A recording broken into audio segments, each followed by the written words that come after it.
그동안 우리가 창세기부터 시작해서 이제 출애굽기 레위기 오늘부터 이제 민수기 말씀에 들어왔습니다. 지난 주간부터. 그래서 그동안에 되어졌던 이야기를 잠깐 정리를 좀 하고 이제 넘어오려고 하는데, 우리가 잘 아는 것처럼 출애굽할 때 열 재앙으로, 그리고 또 홍해가 갈라지는 그런 기적으로 시내 광야에 도착한 이스라엘 백성들에게 하나님께서 시내산에서 이 십계명을 위시한 여러 율법을 선포하셨습니다. 성막의 설계도를 자세히 일러주셨고요. 그래서 출애굽기 그 후반부에는 하나님께서 일러주신 그 설계대로 성막의 여러 부속들을 제작해서 출애굽기 맨 마지막은 이 성막을 세우는 것으로 이야기가 마쳐집니다. 지난달 내내 살펴본 이 레위기 말씀은 그 후 이야기죠.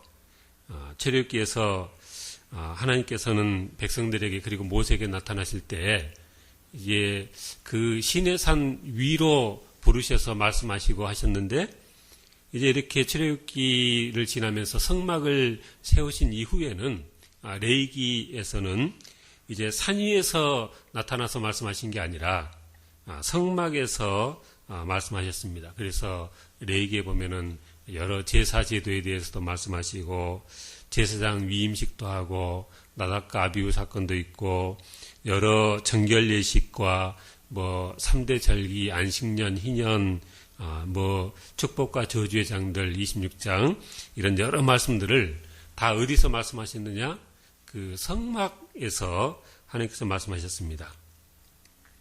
근데 그 성막이 출애굽기 제일 마지막에 보면 세워졌는데, 그 성막이 언제 세워졌냐면 출애굽한 뒤 둘째 해 첫째 달 초하루, 그러니까 제2년 1월 1일에 성막이 세워졌고요.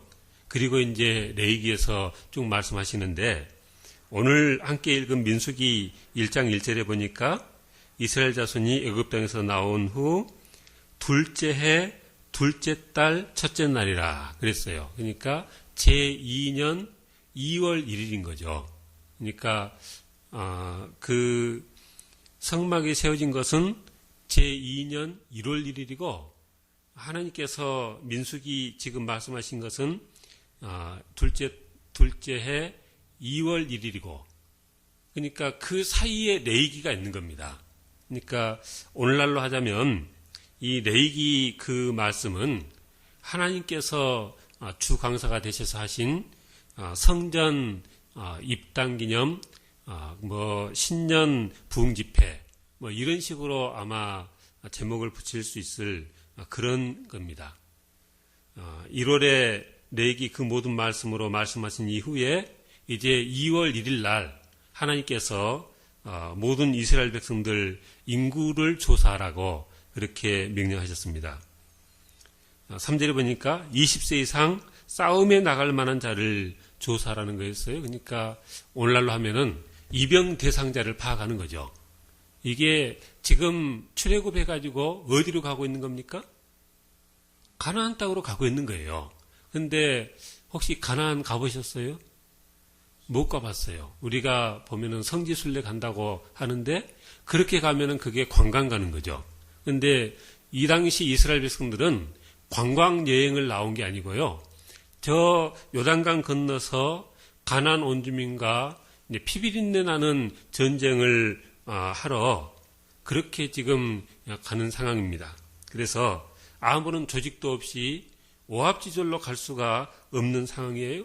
그래서 하나님께서 모세와 아론으로 하여금 각 지파에 한 명씩 도움을 받아서 그 싸움에 나갈 만한 자를 그렇게 조사하라 했습니다. 그래서 오늘은 이 민수기 1장 2장 말씀을 중심으로 이 내용들을 함께 살펴보므로 함께 은혜 나누기 원하는 것입니다.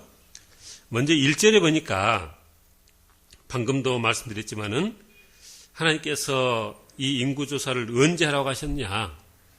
둘째 해, 둘째 달, 첫째 날. 그러니까 제2년 2월 1일에 그렇게 하락하셨습니다. 그러니까 그냥 1월 20일, 1월 25일 이런 식이 아니고요. 둘째 달 1일에 하나님께서 인구를 조사하러 가셨다는 거죠. 우리가 출애굽기랑 쭉 읽어보면 알지만은 이스라엘 백성들이 출애굽을 할 때 하나님께서 뭐라고 하셨냐면요. 출애굽한 이달을 그 해의 첫 달에 되게끔 하라. 아예 달력을 바꾼 거예요. 그래서 그때부터 이스라엘 백성들에게는 출애굽한 그 달이 새해가 되는 달이 되게끔 했습니다. 그리고 우리가 아는 것처럼 이스라엘 백성들이 언제 출애굽했어요? 하나님께서 하신 말씀을 보니까 출애굽기 12장 40절 41절에 보니까 이스라엘 자손이 애굽에 거주한 지 430년이라 430년이 끝나는 그날에 여호와의 군대가 다 애굽 땅에서 나왔은즉 그랬어요. 그러니까 막상 이스라엘 백성들은 출애굽을 하긴 하면서도 그날이 우리의 선조들이 애굽 땅에 들어와서 만 430년이 되는 날인지를 알았을까요? 몰랐을까요? 몰랐죠. 이미 다 죽고 요셉도 죽고 야곱도 죽고 다 이미 몇백 년이 지났는데 그거 어떻게 알겠어요? 근데 누가 기억하셨어요? 하나님께서 기억하시고 애굽 땅에 들어온 지 430년이 되는 끝나는 그날에 하나님께서 출애굽을 시키셨다는 거예요. 그래서 그리고 그렇게 출애굽해가지고 딱 이 만으로 딱 1년이 차는 제2년 1월 1일 날 성막을 세우게 했고요. 그리고 민수기 1장 제2년 2월 1일 날 이 말씀을 하시고 그러셨다는 거죠. 그래서 우리가 믿는 하나님은 굉장히 그 숫자에 민감하신 하나님이시다라는 것을 우리가 알고 신앙생활하면 도움이 됩니다. 제가 언젠가 그 성령 강림절 때 그런 설교를 한번 한 적이 있어요.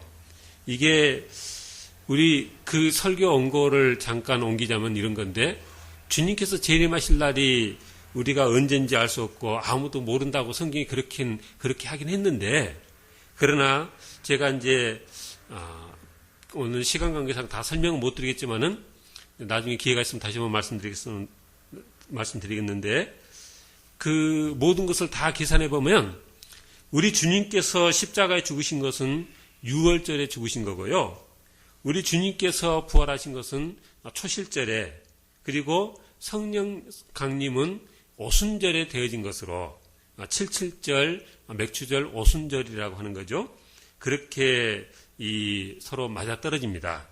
그렇기 때문에 6월절과 그 초실절, 오순절에 이런 일들이 있게 하셨으면 아마도 추측인데 주님께서 재림하시는 것은 나중에 혹시 수장절에 하시려고 하나님께서 계획하고 계신 건 아닌가. 왜냐하면 그 3대 절기로 하나님께서 정하신 거니까 그렇게도 추측을 해볼 수 있겠다는 거죠. 우리 하나님은요. 천지를 창조하는데 창세기 1장에 보니까 며칠 만에 창조하셨어요? 6일 만에 창조하시고 7일째 쉬셨어요. 근데 나중에 그 시내산에서 이스라엘 백성들에게 이 계명을 주시는데 제4계명, 10계명, 제4계명 그 안식일 계명을 주실 때 보니까 너희는 안식일을 기억하여 걸어가게 지키라. 왜? 내가 이 세상을 6일 동안 만들고 제7일에는 쉬었기 때문이다. 하나님께서 그때 그 말씀을 하세요. 그러니까 그 무슨 얘기예요? 하나님께서는 나중에 이스라엘 이 모든 이 인류 이 사람들에게 이 세상을 살아가는데 꼭 7일에 한 번씩 안식일을 지키고 주일을 지키게끔 하기 위해서 천지창조 때부터 그렇게 일을 해오셨다는 것입니다. 그러니까 하나님께서 천지를 창조하시는데 창조하다가 너무 피곤하면 쉬고 그러다 보니까 어쩌다 보니까 6일 동안 천지를 창조하고 너무나 힘들어서 하루를 쉰 그런 식이 아니고요. 하나님께서는 다 계획이 있으셔서 그랬다는 거죠. 그래서 우리가 믿는 하나님은 이게 미리미리 모든 것을 다 계획하시고 그 가운데서 해 나가시는 하나님이시고 그래서 이 레위기에 쭉 보면은 안식일도 하나님께서 말씀하시고 또 안식년, 땅들은 7년마다 한 번씩 안식하라 하셨고 또 그렇게 안식년이 7번 지나가면 그 다음에는 또 희년도 지키라 하셨고 이런 모든 것들을 다 미리미리 계획 가운데 진행하신 하나님인 것을 믿으시기 바랍니다. 그렇게 제2년 2월 1일 날 하나님께서 모세에게 말씀하시는데 2절 너희는 이스라엘 자손의 모든 해 중 각 누구의 수를 계수하라고요? 각 남자의 수를 계수하라 그랬습니다.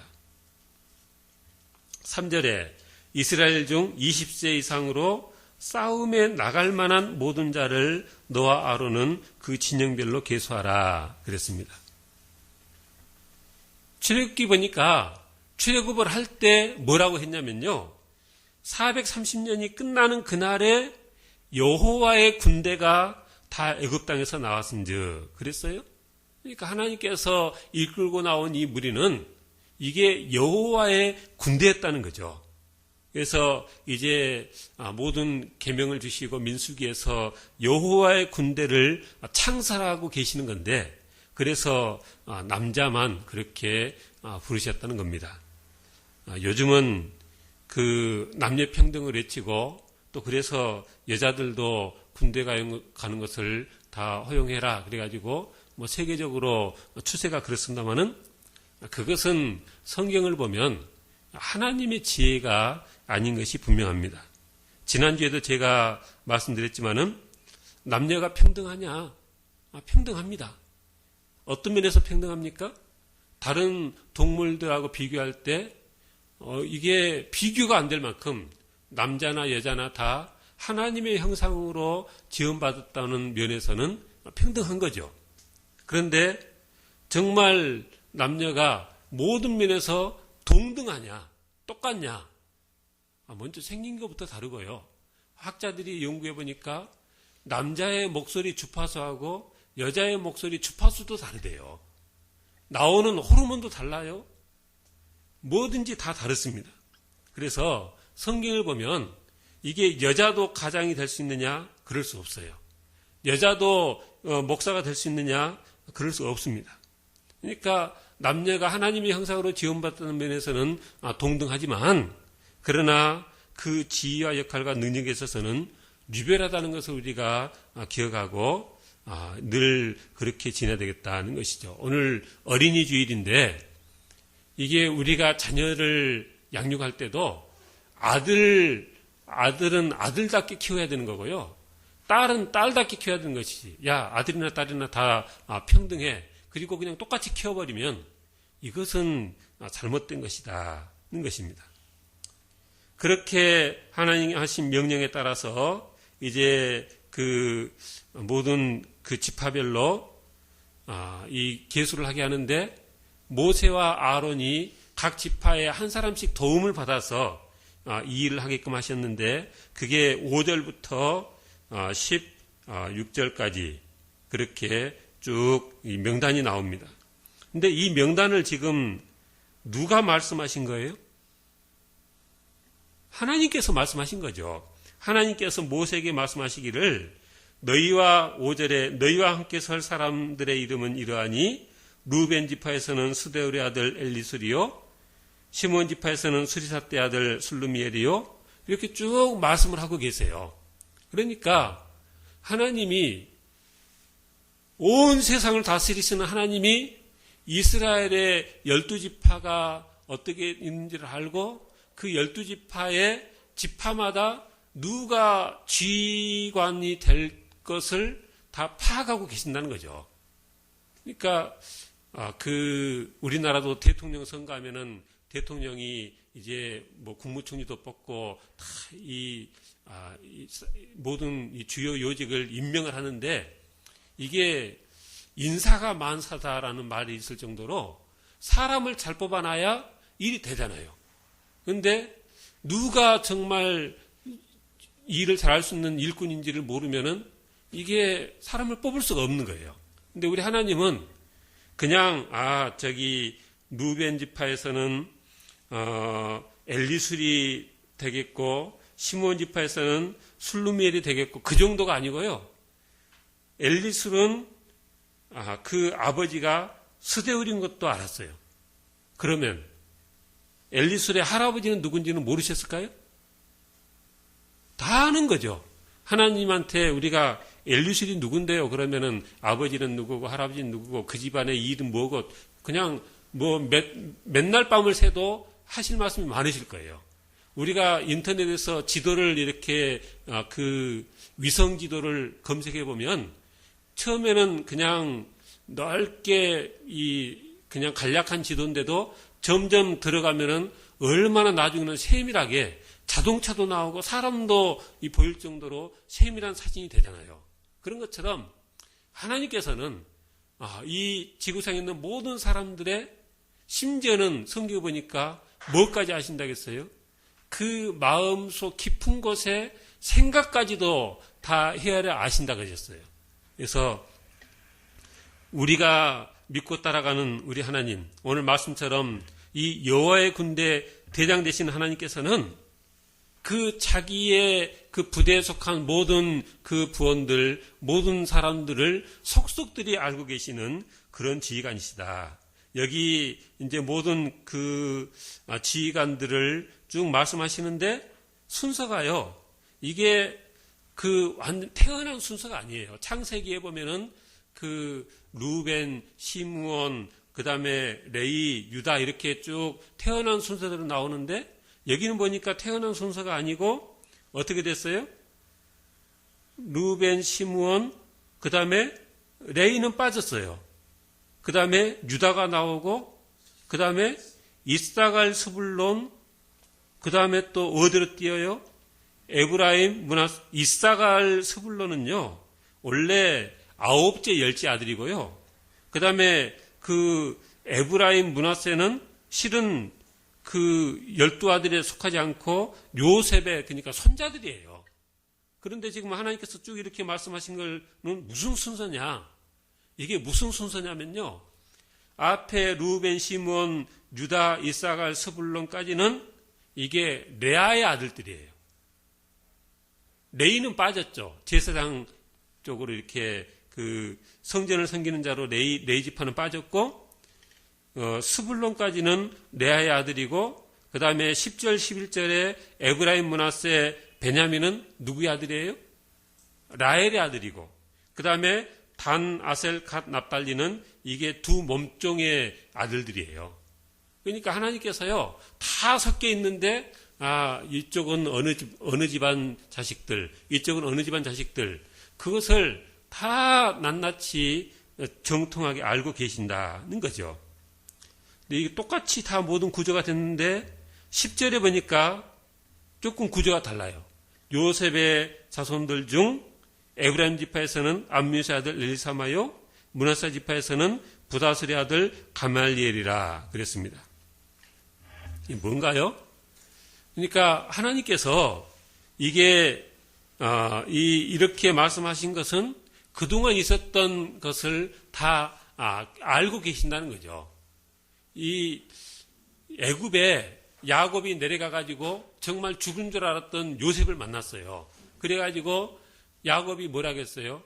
야 요셉 내가 너를 만나기 전에 애굽에서 낳은 두 아들은 내 몫으로 내게로 돌려라. 무슨 얘기예요? 네 두 아들 내 아들이 되게끔 해라. 아니 내 아들 뺏어갔는데 별로 달갑지 않잖아요. 그런데 그 요셉이 기꺼이 드렸어요. 근데 드리고 나니까 어떻게 된 거예요? 드리고 나니까 그 에브라임과 므낫세가 이스라엘의 두 지파가 된 거예요. 그러니까요, 사람이 뭐를 쥐고 있어야만 복인 게 아니에요. 하나님께 드릴 수 있어서 드리면 그게 내게 오히려 갑절의 복이 된 줄 믿으시 바랍니다. 아브라함이요, 하나님께서 네 아들 독자 이삭을 바쳐라. 100세에 낳은 아들인데 그것을 바치라니 얼마나 열불이 나겠어요? 그런데 우리가 보니까 아브라함이 어쨌어요? 그 다음날 일찍 일어나서 3일길을 걸어가서 이삭을 갖다가 정말로 칼로 내리쳐서 이 제물로 잡으려고 했어요. 그러니까 하나님께서 감동하셔가지고 아브라함에게 얼마나 복을 주셨는지 그래서 그 자손들이 다 잘 돼가지고 지금 야곱의 12아들이 12지파가 되고 출애굽해가지고 거대한 나라가 됐잖아요. 그래서 이런 것들을 보면 우리가 신앙생활 하는데 하나님께서 내게 네가 가진 그것 좀 나한테 바쳐라. 그러면요, 하나님 감사합니다. 제거 달라가시니 정말 감사합니다 하고 정말 기쁨으로 드려야 되는 거예요. 그래야지 하나님께 드려가지고 손해볼 게 뭐가 있겠어요. 드릴 수만 있으면 드려야죠. 목숨이라도 드려야죠. 그럴 때 우리에게 복이 된 줄 믿습니다. 그렇게 그 지휘관들의 도움을 받아서 이제 20절부터 쭉 실제 인구 조사를 하는데 루벤 지파는 46,500명이고 시므온 지파는 59,300명이고 쭉 이렇게 인구가 이렇게 조사가 됐습니다. 그래서 이제 2장으로 넘어가니까 그렇게 조사한 인구들 그 각 지파를 그냥 둔 게 아니고 성막을 중심으로 동서남북으로 진영을 따로 짜게 했어요. 그래서 루벤 진영, 남쪽에는 동쪽에는 유다 진영, 그리고 남쪽에는 루벤 진영, 서쪽에는 에브라임 진영, 북쪽에는 단 진영, 이렇게 네 군데로 나눠가지고 그 동쪽에는 유다, 이사갈, 스불론, 그리고 남쪽에는 루벤, 시므온, 갓, 서쪽에는 에브라임, 므낫세, 베냐민, 그리고 북쪽에는 단, 아셀, 납달리, 이렇게 이 진영을 나눈 거예요. 우리나라도 군대 보면은 1군단, 2군단 이런 식으로 있듯이 그렇게 한 건데, 이걸 가만히 들여다보니까 제가 1장하고 2장 읽으면서 그 생각이에요. 하나님은 정말 기억도 잘하시고, 그래서 2장에서는요, 1장에서 다 숫자를 센 그것을 하나님이 줄줄줄 말씀하세요. 그래서 루벤 지파에는 46,500명이고 시므온 지파는 59,300명이고 그게 이 민수기 2장에 보면 하나님께서 쭉 다 말씀하시는데 그렇게 말씀하시고 나서는 이렇게 다 진영을 짜게끔 하셨습니다. 그러니까 오늘날 말하기 좋아하는 사람들이 아이고 저 교회는 호남 사람들만 모여 있고 또 저 교회는 경상도 사람들만 모여 있고 교회들끼리도 어떻게 저렇게 그 끼리끼리 모여가지고 이 지역 색깔을 내느냐 그렇게 말하는 사람들이 있는데 그 원조가 누구세요? 그 원조가 하나님이세요. 그 모든 진영을 짜는데 어떻게 짰어요? 루벤은 시므온 갓으로 그리고 그 유다는 이사갈 스불론으로 다 그 레아의 그 자녀와 하다못해 부족하면은 레아의 몸종 쪽으로 그렇게 붙여가지고 짰고요. 아예 라헬 쪽은 에브라임, 므낫세, 베냐민만 해서 딱 하나를 짜놓고 이렇게 했더라는 거죠. 우리도 보면은 총회 아래 노예가 있는데 노예가 전라도 노예 따로 있고 경상도 노예 따로 있고 다 달리 있잖아요. 그래서 우리가 생각을 이렇게 끼리끼리 모인다 그렇게 생각할 게 아니고요. 하나님께서도 그렇게 하셨더라. 그렇게 생각하신 것이 우리에게 유익할 줄로 믿습니다. 지금 민수기 1장 2장이 뭐냐면 인구조사를 한 거예요. 근데 우리가 성경을 쭉 읽어보니까 언제 또 인구조사했다가 하나님 앞에 큰 벌을 받은 적이 있는데 언젠가요? 다윗이 그랬죠. 다윗이 인구조사를 해가지고 그때 이스라엘 백성이 몇만 명이 죽은지 아세요? 7만 명이 죽었어요. 7만 명이. 아니 언제는 하나님이 인구조사를 하시게끔 그렇게 하셔놓고 언제는 또 그렇게 하나님께서 징벌을 하셨느냐. 차이가 뭔가요? 다윗이 그렇게 인구조사를 했을 때는요. 그게 뭐냐면 이게 내가 가진 힘이 얼마나 되느냐. 이거를 헤아려 보고 싶은 거예요. 내 힘을 의지하는 모습이라는 거죠. 그렇게 다윗이 하나님 의지하지 않고 자기가 가진 힘을 헤아려 보니까 그렇게 의지가 되는 그 숫자를 하나님께서 그냥 한두 명 죽이고 200~300명 죽이갖고는 그게 끔찍이나 하겠어요? 그러니까 하나님이 전염병으로 7만 명이나 줄여버린 줄 믿으시 기 바랍니다. 그러니까 이게 우리가 하나님을 따라가는데 내 것 계산하고 내게 얼마나 되느냐 요것 따지고 이거 의지해서 우리가 신앙생활하면 이게 하나님의 기쁨이 되지 않는다는 거죠. 하나님께서 모든 것을 기획하시고 이뤄나가십니다. 근데 하나님께서 이렇게 해서 다 계수하고 나니까 몇 명이었냐면요. 60만 3,550명이었답니다. 근데 우리가 잘 알듯이 이스라엘 이 민수기 중간에 보면 이스라엘 백성들이 하도 원망불평하니까 하나님이 뭐라고 하셨어요? 야, 지금부터 가나안 땅 들어가는 거 일시 보류다. 지금 그렇게 원망불평했던 너희들은 다 이 광야에서 죽을 것이고 다시 태어난 그 자녀들로 해서 군대를 다시 내가 만들 터인데 그래가지고 광야 생활 40년이 된 거잖아요. 근데 나중에 시간이 지나고 민수기 26장에 보니까 그 때가 돼가지고 이제 하나님이 인구조사를 다시 하라겠어요. 다시 다 숫자를 셌어요. 몇 명이 됐을까요? 60만 1730명. 그러니까 처음에 60만 3550명이고 또 나중에 40년이 지나서 또다시 했을 때 60만 1730명이고 그러니까 하나님의 머릿속에 있는 숫자가 뭐예요? 60만 대군을 만드시겠다는 거였어요. 그러니까 지금 출애굽해가지고 지금 1년 됐을 시점에 60만이니까 이거는 계수할 때 20세 이상이니까 출애굽할 때는 몇 살부터 들어가냐면 19살부터 들어가는 거죠. 남자애들.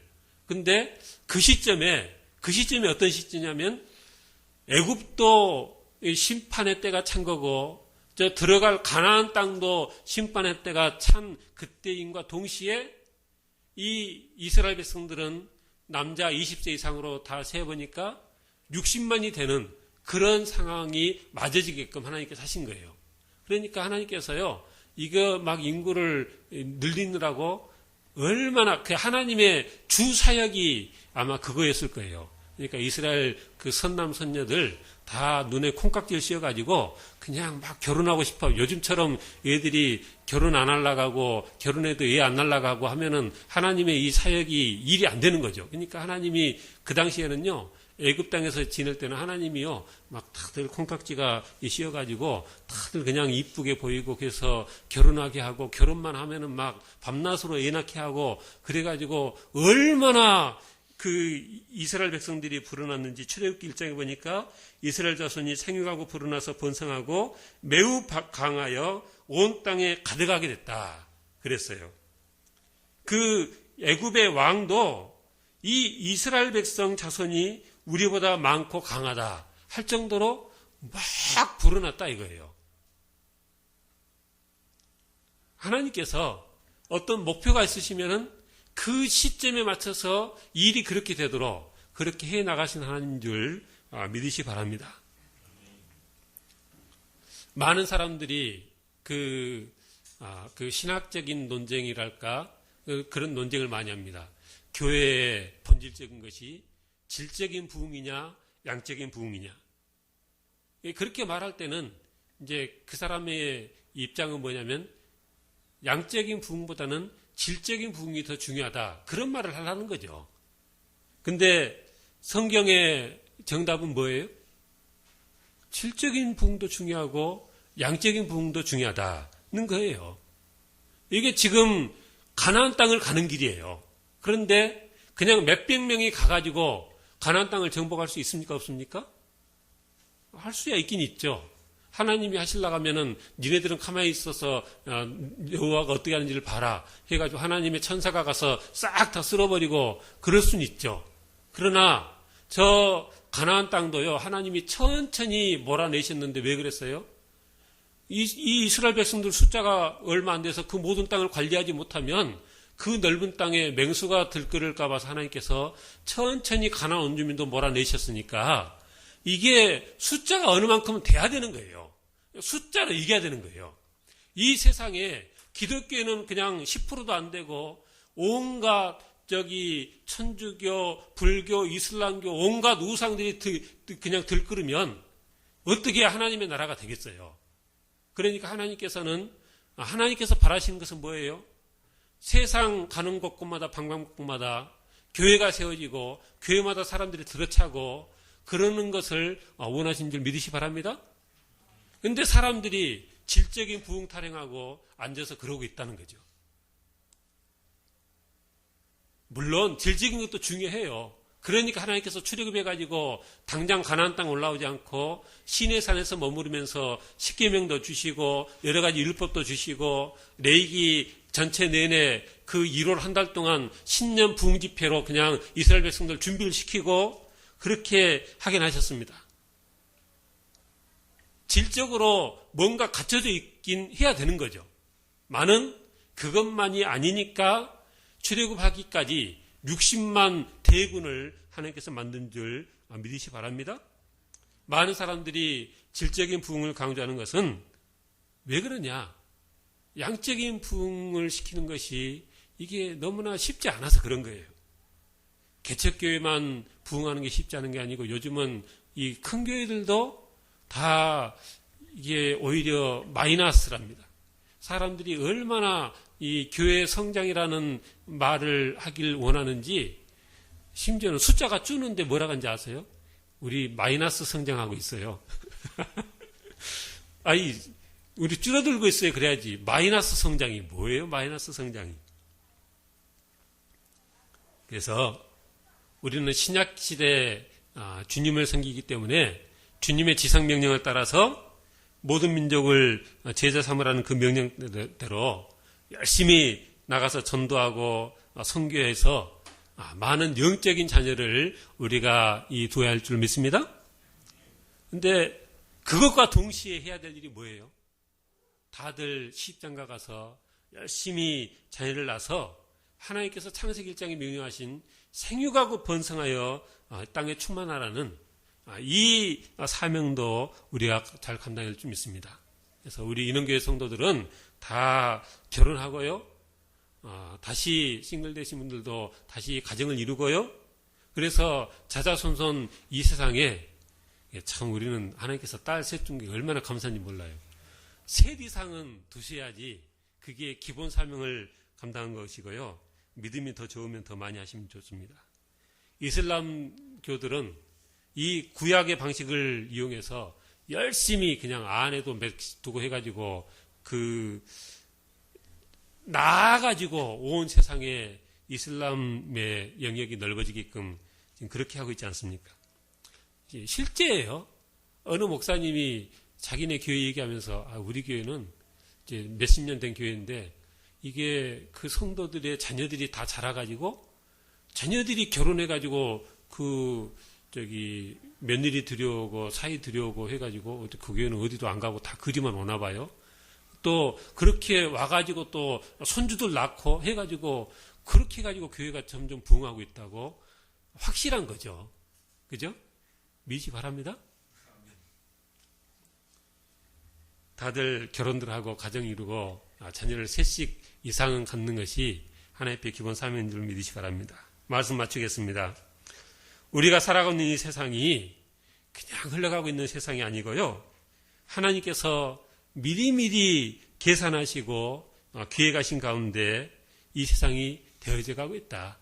하나님께서 이스라엘의 그 12지파를 세밀히 다 파악하시고 그 중에 누구를 들어서 지휘관을 써야 될지도 아시고 그러시다.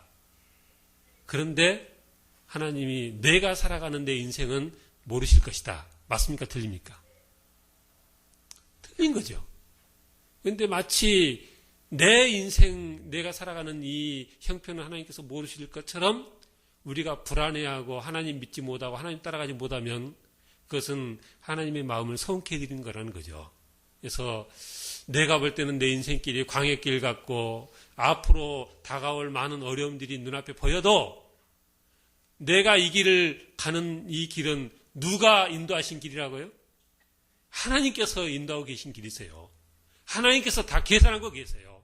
때가 돼서 출애굽시키셨고 때가 돼서 그렇게 모든 일을 진행하고 계시니까 내게 일어나는 모든 일도 다 하나님의 섭리 가운데 계획 가운데 있을 줄 믿고 믿음으로 하나님 따라가는 우리 모두 다 되시길 주님은 축원합니다. 이스라엘 백성들이 가나안 땅 그 가는 길이 전쟁길이었듯이 우리 신앙생활의 길도 영적인 전쟁길인 줄 믿으시 바랍니다. 군사로 모집된 자가 그냥 이일저일 너절하게 볼 수가 없는 거예요. 군사로 모집된 자는 자기를 모집한 자를 기쁘게 하기 위해서 그 일에 집중하고 충성해야 되는 것입니다. 그래서 열심히 때를 얻든지 못든지 주의 말씀 전하고 주님 명령 따라서 제자 삼고 그것도 안 되면 결혼해서 가정이라도 이래서 자녀라도 많이 낳아서 하나님 맡겨진 사명에 감당해서 우리는 인원교회에 속해 있으니까 우리는 인원교회를 통해서 교회 숫자를 많이 늘려서 이게 하나님께서 60만 대군을 만드셨던 것처럼 이 시대에 하나님의 교회 이 그리스도의 군사를 모집하는데 이 사명 감당은 여러분 다 되시길 주님은 축원합니다.